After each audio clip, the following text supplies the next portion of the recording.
over. Oh, namamatay. Bumabagsak ang signal ng Oriental. Nagda-drop. Oh, nag-brown out.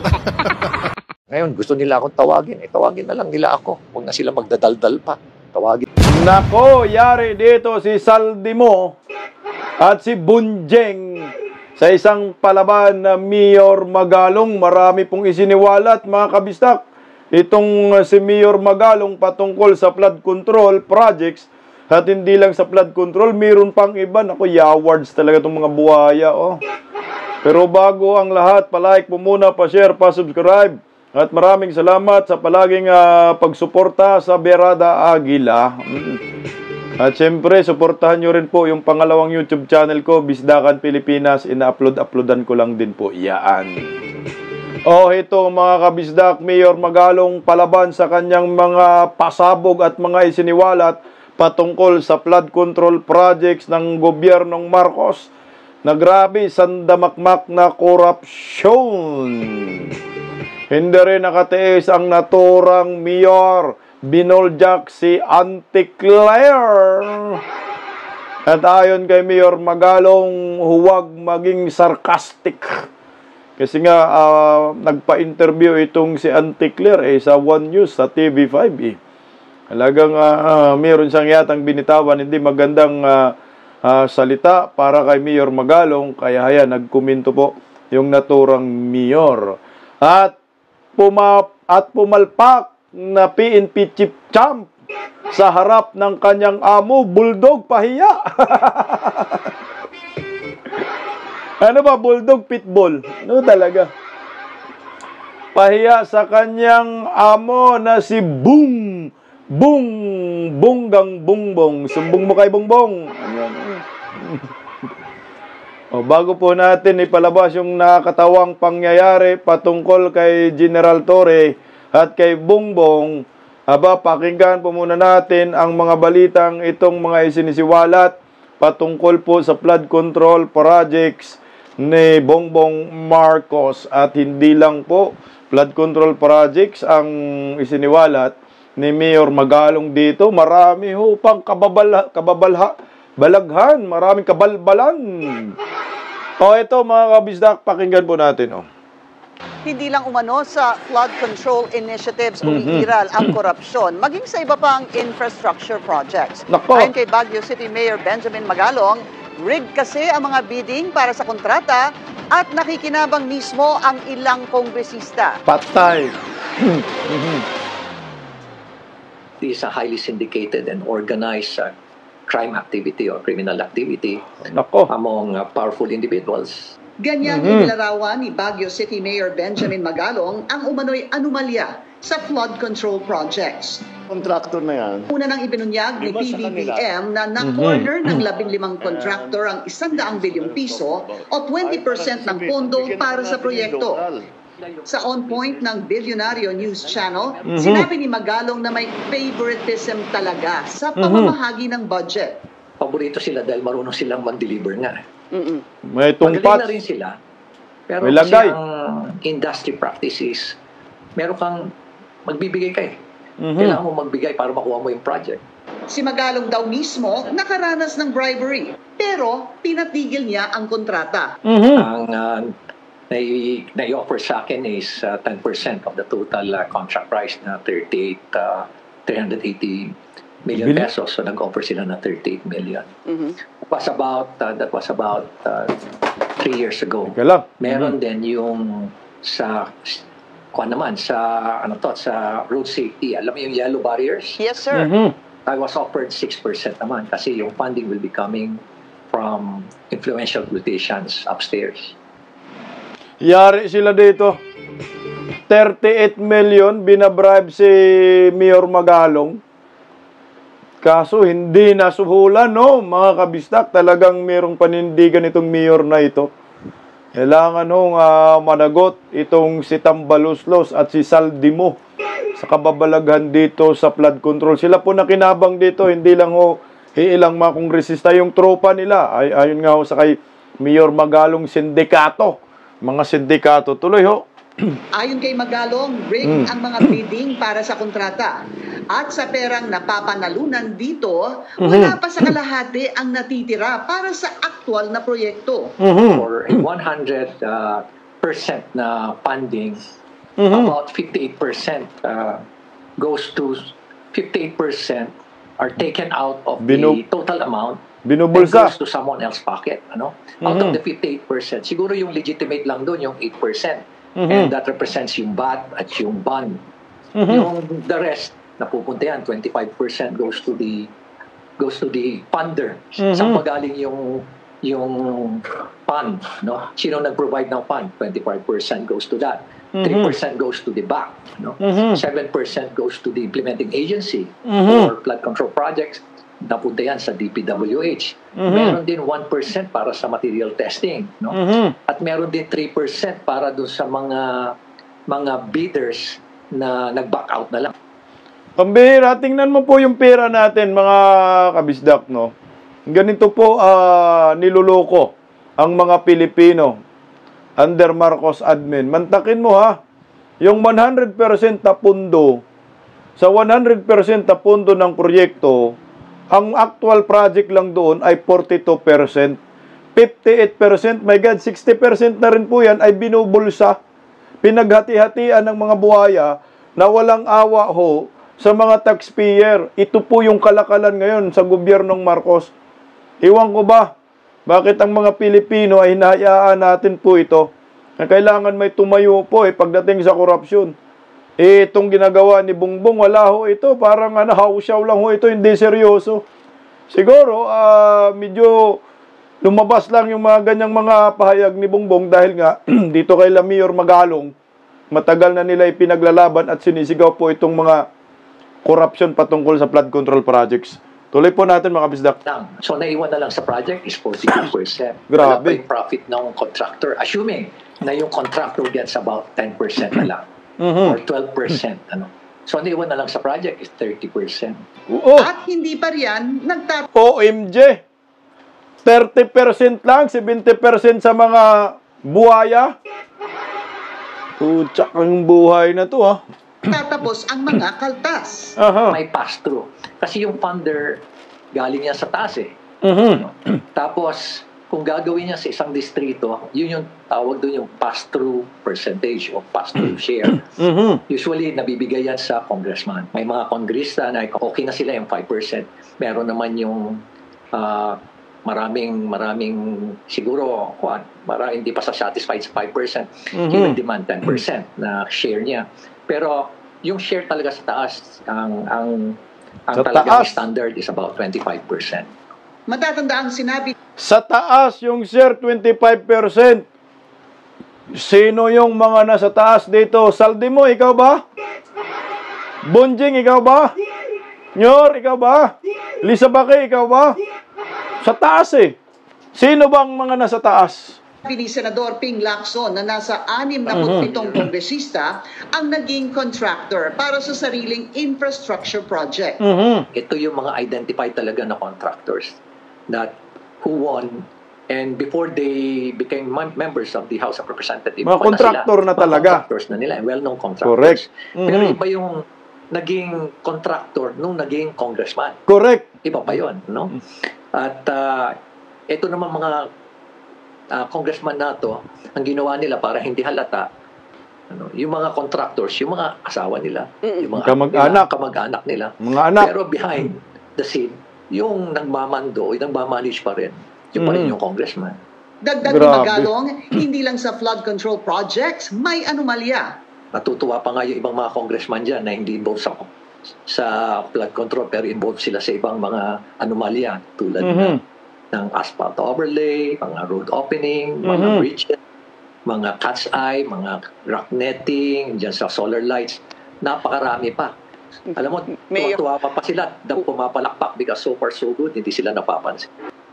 Grabe, sandamakmak na korupsyon under Marcos admin. Lahat yan, lahat ng infrastructure.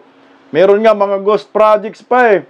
Kalsada yan, grabe talaga mga buildings. My God, ganong katindi ang korupsyon under Marcos admin. Kaya tayong mga Pilipino, pinaparusahan tayo ng Panginoon eh. Dahil hindi man lang tayo gumigising sa kung ano ang tunay na nangyayari at pinapalampas lang ho natin eh. Ang gaya ho nito, meron mga mayor pumapalag, karamihang pumapalag mga mayor eh.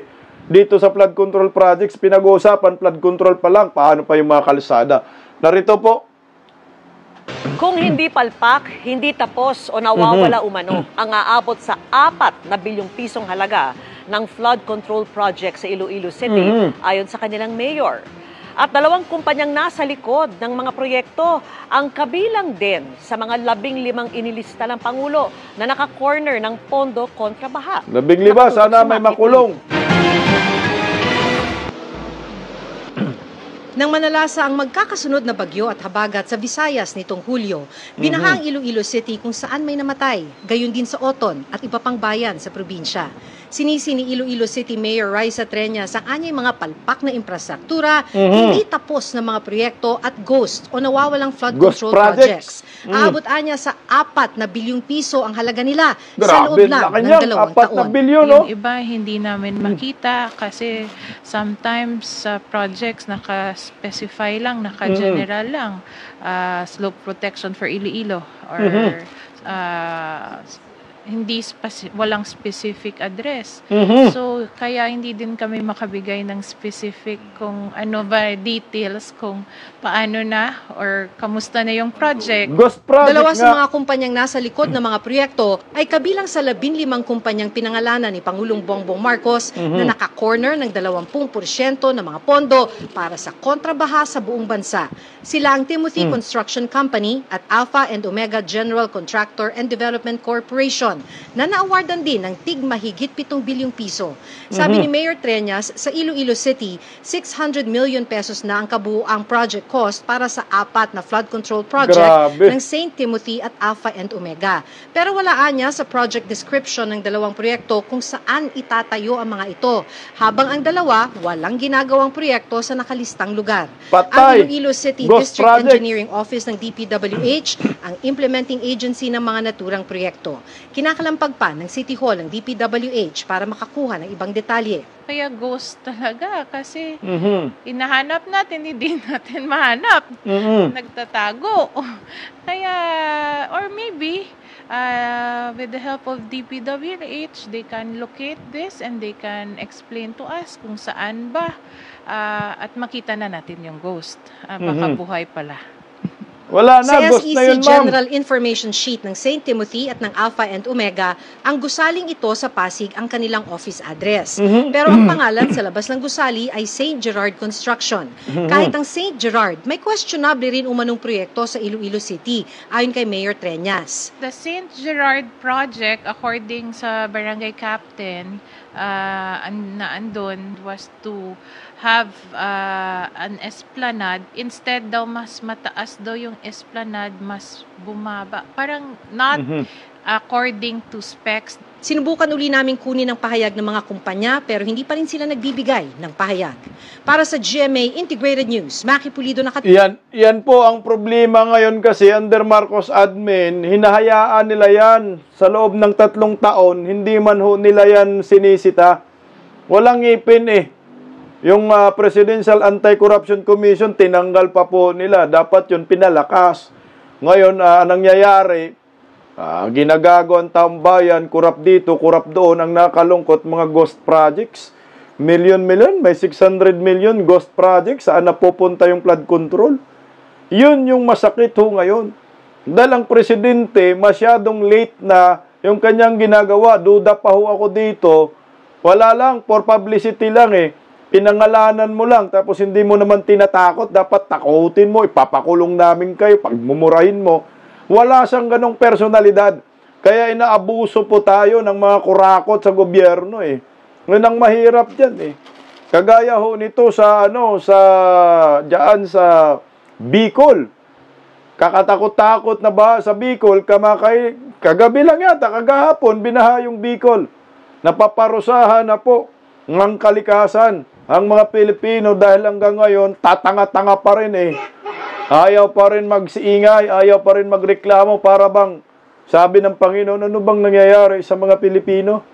Okay lang ginagago ng mga politikong mga buhaya naghahasain ang kaban ng bayan. Dapat magreklamo. Hindi po pwedeng tatahimik tayo eh. Dapat managot ang gobyernong Marcos, hindi lang DPWH, hindi lang mga kongresista. Walang excuse sa executive department at dapat kayo pagkakasuhan ng graft in corruption practices, malversation of public funds. Yung pinakamataas ba na kaso ba? Pag korupsyon ng pinag-uusapan, dapat bitay. Kailan pa kaya magpasa ng hukom bitay itong mga mambabatas para sa mga kurakot? Kasi nga, pag mapasa, may sa batas pa itong hukom bitay, ubos silang lahat. Tingnan mo dito sa Bicol, saldi mo, kawawa yung mga taga Bicol, my God, ano po nangyayari sa Pilipinas? Panoorin po natin tong bahang ito, Kagahapon lang yan, Ito po yung epekto ng mga kurakot sa gobyerno. Na ang mga Pilipino ayaw magreklamo. Na mo, Bicol po yan, yung bahang iyan, kay saldi mo. Pinakamaraming flood control, yung Bicol. Pero, tingnan mo naman, may flood control ba? May flood, pero walang control. Walang proyekto. Nabulabog ng rumaragasang baha ang ilang taga-ginobatan sa Albay. Sa video ni Hughes Cooper Lurley, makikita ang pag-agos ng maputik na tubig sa kalsada na ayon sa mga residente ay galing sa bahagi ng Bulkang Mayon, kaya may kasamang putik. Resulta ito ng halos 2 oras na tuloy-tuloy na pag-ulan. Pagkaman humina na anya ang ulan, ay baha pa rin sa lugar. Dahil dito, stranded ang mga motorista. Ayon sa Pag-asa, habagat ang nagpapaulan sa Bicol Region. Ayan po yung hagupit ng kalikasan. Dahil sa mga abusadong mga politiko, mga kongresista sa gobyerno ni Marcos. Alam niyo po, hindi ako papayag at hindi ako sang-ayon na mag-imbestiga nito ay yung mga kongresista. At lalong hindi rin ako papayag na mag-imbestiga nito ay nasa executive department. Dapat merong independent bodies na hindi konektado sa kongreso, hindi rin konektado sa executive para talagang lalabas ang katotohanan. Okay na sana yung sinasabi ni Charis, yung anak ng presidente na hindi po pwedeng mag-imbestiga ang mga kongresista, kaso ang gusto naman niya mag-imbestiga ay executive department. Wala rin ho yun. Kasama ang executive dito sa managot, hindi lang mga kongresista. Ito, pakinggan natin, okay na sana Hindi pabor si Presidential Son at House Majority Leader Sandro Marcos na ang Kamara ang mag-imbestiga sa maanumalya umanong flood control projects, lalo't kabilang daw sa mga pinagdududahan ay mga mambabatas. Mungkahin na isang kongresista, magkaroon ng independent body sa investigasyon. Nakatutok si Mark Salazar. Magsasagawa ang Kamara ng investigasyon sa umano'y maanumalyang flood control projects na pinuna ni Pangulong Bongbong Marcos. Gagawin ito ng Tri-Committee, ang Public Accounts, Public Works at Good Government. Pero ang presidential son na si House Majority Leader Sandro Marcos, hindi pabor dito. What do you say about criticisms that the House doesn't have the credibility to conduct its own investigation into flood control projects? I actually agree. And why, sir? In what way, Majority? Why would a body investigate itself? Sabi nga ni Representative Marcos, kabilang sa mga pinaghihinalaan kasi ay mga mismong mambabatas. Di lang pinaghihinalaan, talagang sila. Although the House, I believe, should assist in being able to identify where the anomalies are, I think it will be primarily the prerogative of the executive to be able to identify where these anomalies lie, given the fact that again, the accused, so to speak, is within the legislature. Dahil dito, sinabi ni Quezon Representative David Suarez Tabla rin na isang yan. independent body May ang alam din yan. We need Lahat a third sila. party to look into it. because, baka pag-Congress kasi mag-imbestiga, sasabihin na we're investigating ourselves. So, dapat talaga may third party na mag-imbestiga. Sir, are you open to a third-party investigation of the House and its possible ties to contract? I don't see anything wrong with that. Kanina ipinatawag ng House Committee on Public Accounts ang DPWH para magbigay linaw sa issue. Pero sinubukan silang pigilan ni Navotas Representative Toby Tiangco sa pag-question ng kanilang jurisdiction. Kasama tayo sa tinitingnan dito. Dahil wala namang magiging kalokohan dito kung hindi napondohan. At yung budget nanggaling sa Kongreso.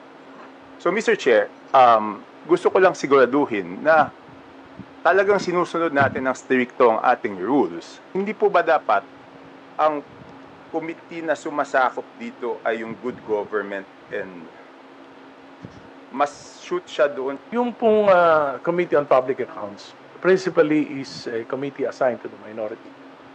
Opo. And the minority would like to be very relevant on current issues. Okay. Kung hindi po nagpatawag ng meeting yung Committee on Good Government, kami po, inunahan na namin. Sa pulong kanina, hindi pa napag-uusapan ang maanumalyang flood control projects at hinimay lang muna ang problema sa baha. Tingnan mo, hindi pa napag-usapan yung flood control projects. Hinimay pa ang issue sa baha. I-awards talaga. Oh. Alam niyo ako sa akin, magkaroon ng independent body. Pero hindi po pwede ang mamimili executive at saka mga kongresista. Kailangan kasama itong executive department na imbestigahan. Sila dapat ang managot lahat, hindi lang mga kongresista. Kasi sabi nga ni Mayor Magalong, meron pa sa pinakamataas, malaki yung bigay sa pinakamataas eh. Mas ako, gusto kong mag-imbestiga dito si Mayor Magalong. Yan, si Mayor Magalong. Isa sa mga inominate ko dito. Pwede rin siguro itong si Lacson Panpilo kasi wala mang flood control sa Senado eh. At dapat ang magtalaga nito yung Supreme Court, Korte Suprema. Kasi bilyon-bilyon na pera ang pinag-uusapan dito. Hindi ito barya. Hindi ito kagaya ng 125 million kay Vice President Inday Sara na gusto niya na lang nilang sakalin si Inday at ipa-impeach. Pero ito bilyon-bilyon ang pinag-uusapan. Dapat ito pasukin na ito ng Korte Suprema. Supreme Court na ang gumawa ng independent body. No? At isa na yan sa isama natin itong si Magalong at si Lacson.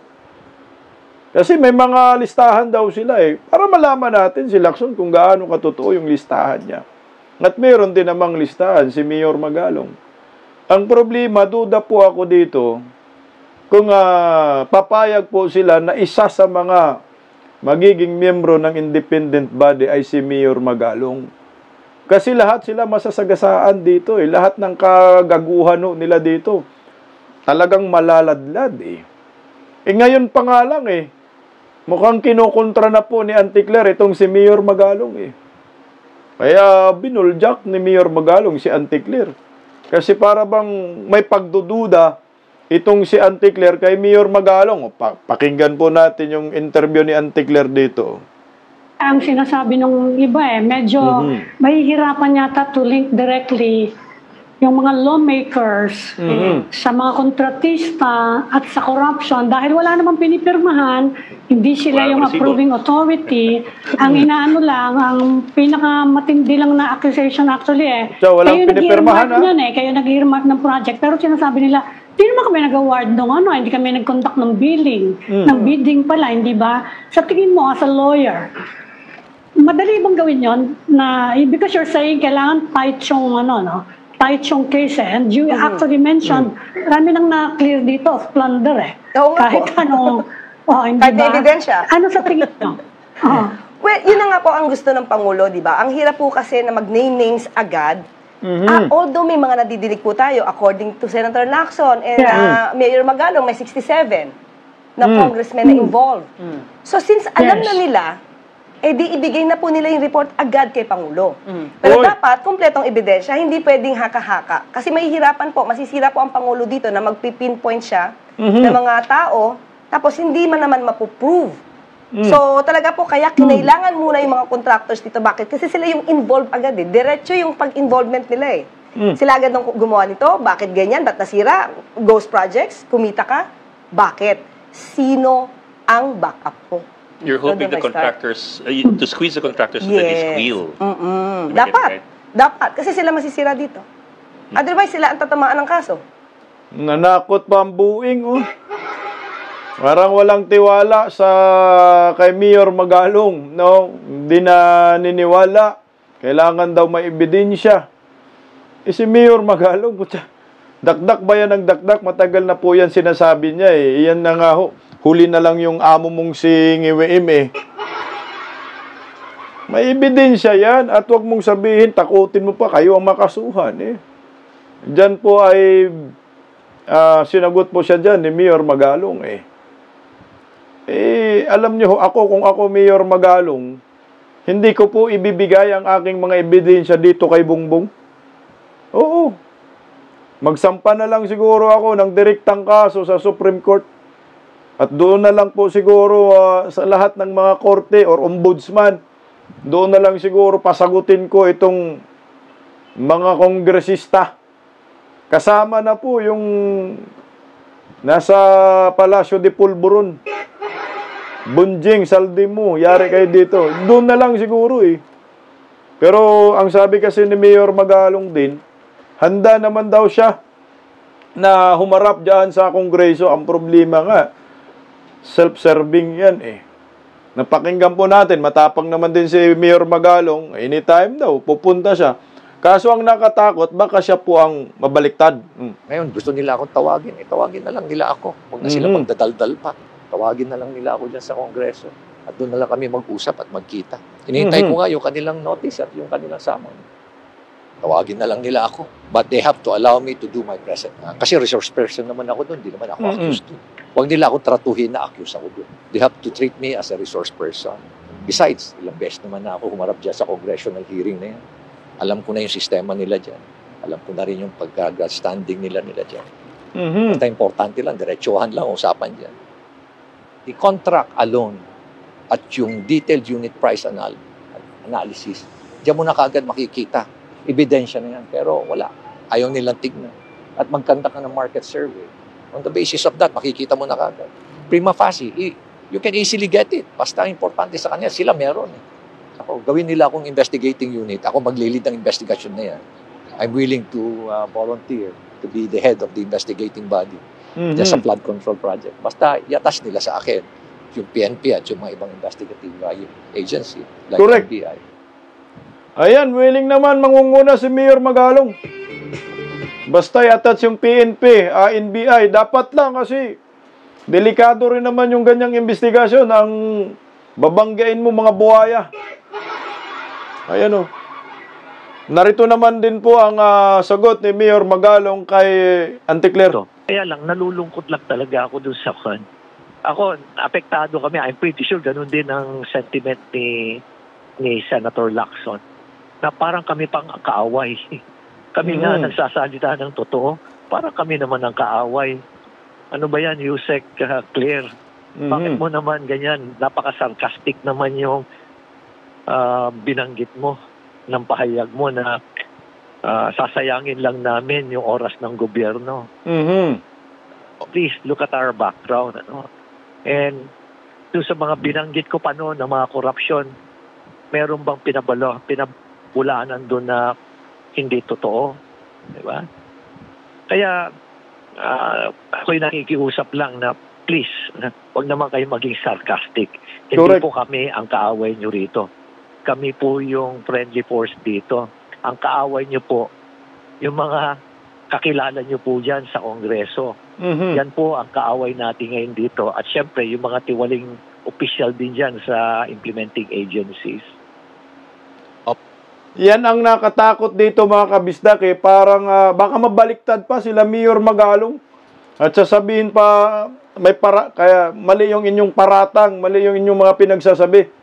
Kasi, di ba, sabi ni Auntie Claire, kayo ang makasuhan dyan. Kung wala kayong mga ebidensya, yun lang tayo.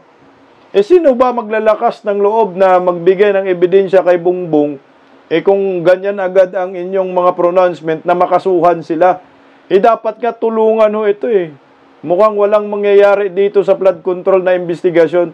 Maghanap lang po sila dito ng collateral damage at masisisi. At mapagtakpan ang totoong mga sindikato na ayon nga po kay Mayor Magalong. Mapagtakpan ang tunay na mga kurakot at tunay na may kasalanan. Ang problema pa dito, bakang mapunta pa ang sisi sa previous admin. Duterte pa rin ni Mal. Talagang tama yung kanta, Pilipinas, Duterte pa rin. Duterte kasama sisi. Ito, pagtatawanan natin yung mga mag-amo. Pahiya dito si Torre sa kanyang amo. Nagpabilib pero palpak. Malayo-layo, sir. Medyo... Ayan na. Ini province, Oriental. Yan si Oriental Bongbong. is buffer. Naglokohan yung dalawa dyan Jubilee proceeding to buffer. Oriental. 5 minutes response. What? Buffer? Buffer base. Nandun yung si Rimulya, Buffer base daw. Buffer base, Kaiser 6. Buffer base. Chair 6, this is buffer. Ayan na, may sumagot na. Just for the record, buffer. Buffer. State your name and location. Yan na. Sir, in 11, sir, inyo POCG. In the 0, transmitting here. Dopo, PHQ. Barangay Daikan, City of Mateo. Tango, standby. So, sir, these are the patrol cars of Davao Oriental. Can you choose one, sir? Pili daw. Yan. Nagulat na. Pili daw. Nagulat si PNP Champ. Mamili daw ng PNP car, sir. Nagulat siya dyan. Ang yabang, 5 minutes response. Buffer, Oriental. Bigla namatay ang signal ng Zoom. Buffer, Oriental, Davao Oriental. Biglang namatay ang signal ng Zoom. Tingnan mo ang susunod na mangyayari. Buffer daw. Buffering. These are the patrol cars of Davao Oriental. In 11, sir, inyo POCG. Transmitting here. Dopo, PHQ. Barangay Daikan, City of Mateo. Ayan na. Bumabagsak ang signal ng Oriental. Nagda-drop. Nag-brown out.